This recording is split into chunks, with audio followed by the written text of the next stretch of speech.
네, 횡재세 연내 입법 촉구 기자회견 시작하겠습니다. 저는 횡재세법을 대표 발의한 기본소득당 용혜인입니다.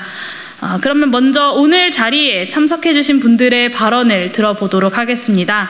그러면 먼저 나원준 교수님 발언 들어보도록 하겠습니다. 오늘 아침 뉴스를 보니까 오스트리아, 독일과 함께 핀란드에서도 횡재세 도입을 확정했다고 합니다. 연말까지 더 많은 유럽연합 국가들이 횡재세를 도입할 거라고 이제 예상이 되는데요. 횡재세가 지금 국제적으로 대세가 되고 있다는 사실을 그렇게 확인할 수 있습니다. 왜 유럽연합 국가들은 횡재세를 도입하고 있을까요? 그것은 코로나 그리고 전쟁이 가지고 온 경제적 영향이 취약계층에게는 고통이지만 일부 부문에는 횡재를 가져오기 때문이다, 이렇게 말씀드릴 수 있겠습니다. 그 과정에서 심각해지는 양극화를 두고 볼 수 없어서 횡재세가 도입되고 있다, 이렇게 생각이 됩니다. 그럼 우리는 사정이 다른가 되돌아보면 그렇지 않습니다. 3분기까지 은행들과 정유사들은 막대한 이익을 실현했지만 가계 실질소득은 줄었고 빈곤 가구의 처지는 지금 내리막입니다. 저는 이제 정치하고는 아무 인연이 없고요. 경제학자로서 이 양극화의 현실을 그냥 두고 볼 수만은 없어서 아침 일찍 대구에서 출발해가지고 지금 이 자리에 섰습니다. 횡재세 연내 입법을 정치권에서 꼭 이루어주시기 바랍니다. 감사합니다. 지난 3년 코로나로 정말 노동자 서민들이 고통을 많이 받았습니다. 그런데 이제 경제 위기가 또 국민들의 삶을 옥죄고 있습니다. 이로 인해서 민생은 최악으로 치닫고 있고, 그리고 윤석열 정부는 그럼에도 불구하고 민생을 외면하고 재벌과 부자 감세로 한국 사회의 불평등을 더욱 심화시키고 있습니다. 10대 재벌의 사내 유보금이 자료를 보니까 작년 대비 36조가 증가해서 906조에 달하고 있는 것을 확인했습니다. 또한 30대 재벌들의 비용무용 부동산은 시가로 1,000조에 달한다고 합니다. 이처럼 재벌의 국가는 차고 넘쳐나는데 고물가, 고금리 경제위기 속에서 4대 정유사와 은행은 사상 최고의 이윤을 남기고 있습니다. 최근에 금융감독원 발표에 의하면 국내 은행은 올 3분기까지 이자 이익으로만 40조 원을 넘었다고 합니다. 이러한 은행들의 역대급 이윤은 금리 인상에 따른 이자 놀이만으로 사상 최대의 이익을 누리고 있는 것입니다. 정유사 역시 다르지 않습니다. 지난 3분기까지 5개 정유사의 매출액에서 원가를 차감한 매출 총이익이 16조 5천억에 달합니다. 이는 2019년에 4배에 달하는 것으로 확인되고 있습니다. 이러한 이익들은 전쟁과 경제제재 그리고 상품시장 투기로 국제유가의 급등에 따른 것으로 그야말로 횡재가 아닐 수 없습니다. 은행과 정유사들의 막대한 이윤을 몰아준 고금리 고유가는 서민들에게는 고통입니다. 통계청 발표에 의하면 올해 3분기 가구당 월 평균 실질소득은 2009년 글로벌 금융 이후 가장 크게 감소되었고, 특히 저소득층의 소득 감소가 더 큰 것으로 확인되고 있습니다. 양극화 심화는 한국만의 문제가 아닙니다. 이를 해결하기 위해서 앞에서 나원준 교수님께서 말씀하신 것처럼 여러 유럽 국가들이 그리고 영국이 이미 횡재세를 시행하고 있습니다. 또한 유럽연합은 횡재세를 시행하지 않는 국가에 대해서는 연대기여금을 각 나라의 법인세 체계에 맞춰서 도입하기로 결정했다고 합니다. 우리 국회에서도 민주당의 이성만 의원과 기본소득당 용혜인 의원이 법인세법 개정안을 발의하였습니다. 하지만 이 법안은 국민의힘과 민주당의 야합에 의해 가로막혔습니다. 노동시민사회는 거대 양당의 반민중적 행태를 규탄합니다. 그리고 횡재세법 발의를 촉구합니다. 민주당과 국민의힘은 재벌 대기업의 이익에 침묵하지 말고 법인세법 개정안을 이번 정기국회에서 반드시 입법화해야 합니다. 그것이 국회가 지금 해야 할 책무입니다. 불평등은 재난입니다.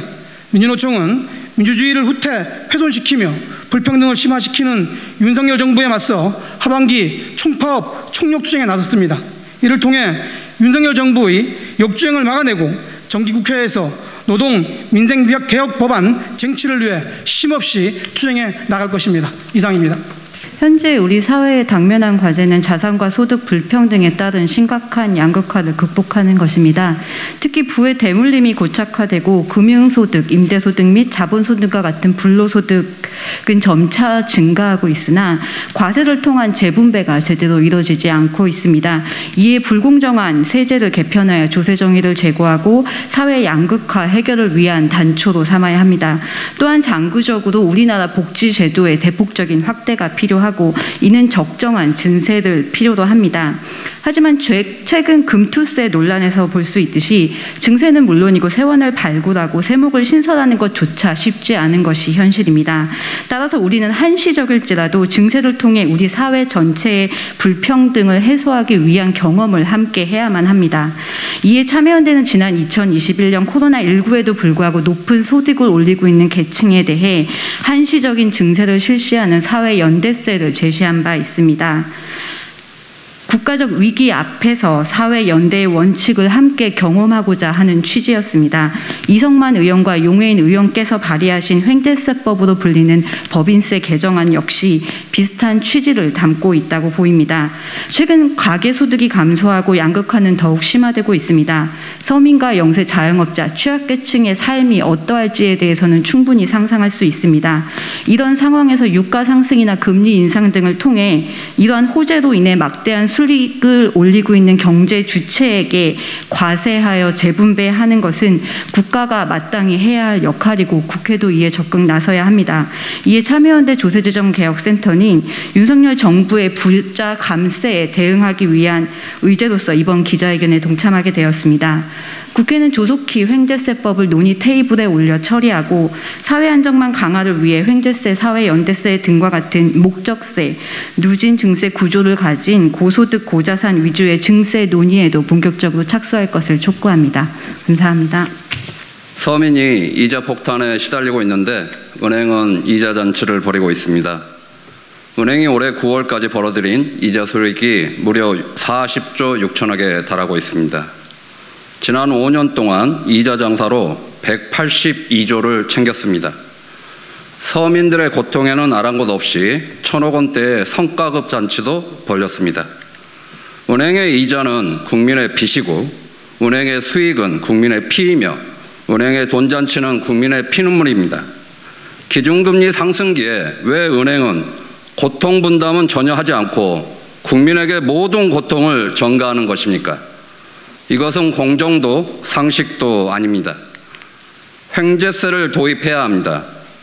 은행이 자체 노력이 아니라 급격한 기준금리 인상이라는 외부적 요인으로 막대한 초과 이윤을 얻었다면 그것이 횡재가 아니고 무엇이겠습니까? 그것도 서민을 약탈하는 나쁜 횡재입니다. 은행의 막대한 수익을 국가가 환수하여 취약계층의 고통을 줄이는 것에 사용해야 합니다. 횡재세는 전 세계적인 추세입니다. 영국, 이탈리아, 스페인 등에서는 이미 횡재세가 시행되고 있고 유럽연합도 이미 10월 초에 횡재세의 일종인 연대기금을 도입했습니다. 독일, 오스트리아 그리고 미국도 횡재세 도입을 논의하고 있습니다. 유독 한국만 표류하고 있습니다. 횡재세법이 발의되었으나 거대 양당의 횡포로 국회 기재위 논의에서조차 철회되고 말았습니다. 더 이상은 안 됩니다.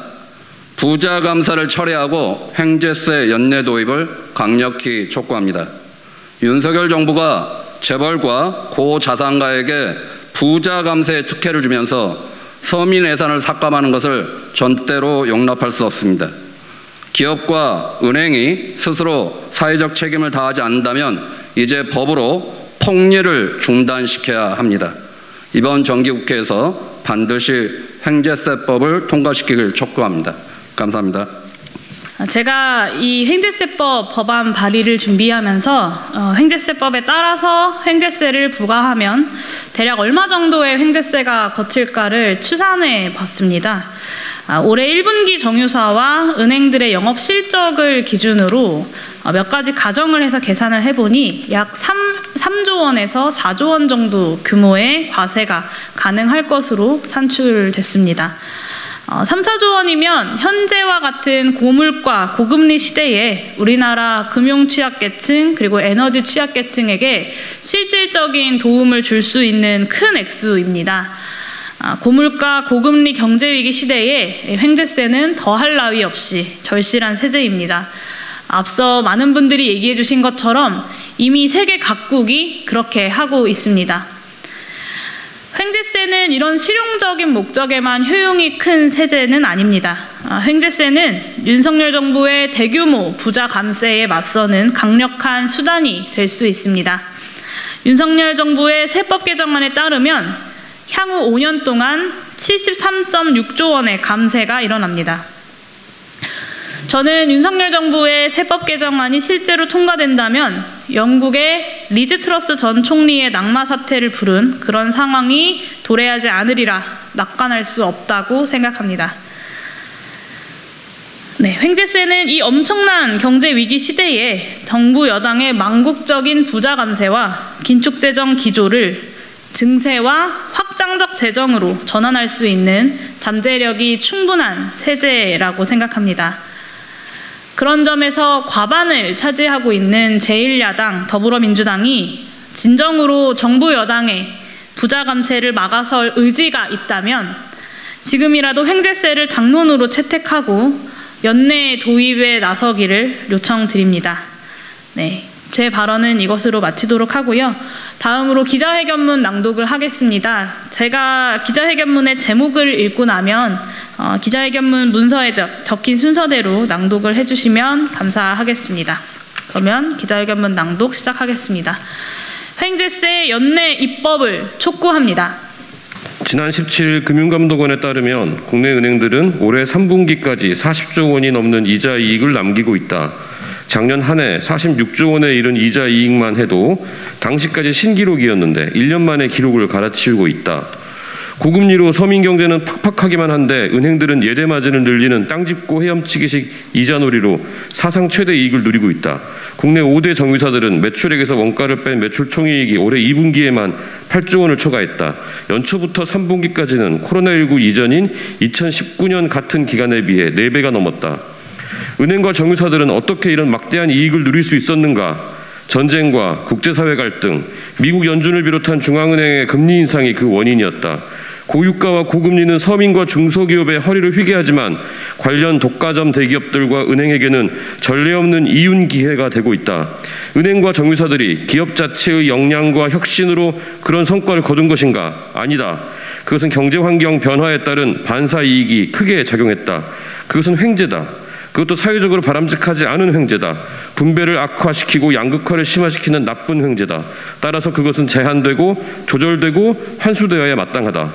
횡재세는 눈앞에서 벌어지는 양극화의 현실을 더 이상 외면하지 않고 이제는 뭔가 대책이 있어야 한다는 절박감으로부터 출발했다. 이미 이탈리아, 스페인, 네덜란드를 비롯한 유럽연합 나라들과 영국에서 횡재세가 시행되고 있다. 오스트리아, 벨기에, 독일도 도입을 추진하고 있다. 당장 12월부터는 유럽연합 차원에서 연대기여금이 각국에 적용되기 시작했다. 횡재세 폐지를 공약했던 영국의 전 총리 리즈 트러스는 최단기로 낙마했다. 신자유주의 천국이라는 미국조차 횡재세를 논의하고 있다. 그런 마당에 유독 한국은 횡재세 도입이 정치적으로 가로막혀 있다. 우리 국회에도 지금 2건의 한국판 횡재세 법안이 발의된 상태다.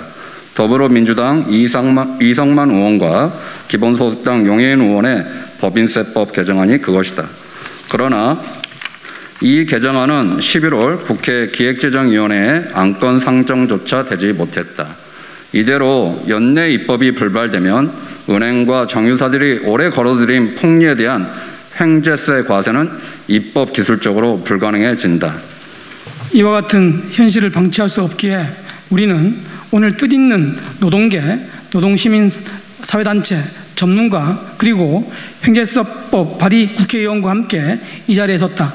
우리는 고물가, 고금리에 고통받는 서민들의 절박한 요구와 경제위기 극복을 위한 국민경제의 요구를 외면하고 재벌 대기업과 고소득자, 자산 최상층에게 조세 감면 혜택을 듬뿍 안겨주려는 정부의 부자 감세 기조를 강력하게 비판한다. 최소한의 경제적 합리성만 있어도 지금은 서민경제, 국민경제의 위기 극복을 위한 재분배 정책이 필수적이라는 것을 누구나 알 수 있다. 이미 세계 각국이 당면한 위기 극복 정책의 핵심 수단으로 삼고 있는 횡재세 도입에 대해 우리도 본격 착수해 망국적 부자 감세 국정 운영 기조를 전면 전환해야 한다. 이에 우리는 다음 사항을 촉구한다. 하나, 국회는 더불어민주당 이성만 의원, 기본소득당 용해인 의원이 발의한 법인세법 개정안에 대한 논의를 당장 시작해서 연내 통과해야 한다. 하나, 정부는 유류세 인하가 정유사들의 가격 결정에 어떤 영향을 미쳤는지 정확히 파악하고 국민 앞에 보고해야 한다. 하나, 국회는 사회 안정망 강화를 위한 부자증세 논의를 본격적으로 시작해야 한다. 2022년 11월 25일 국회의원 용해인, 이성만, 기본소득당, 민주노총, 진보당, 참여연대 조세재정개혁센터.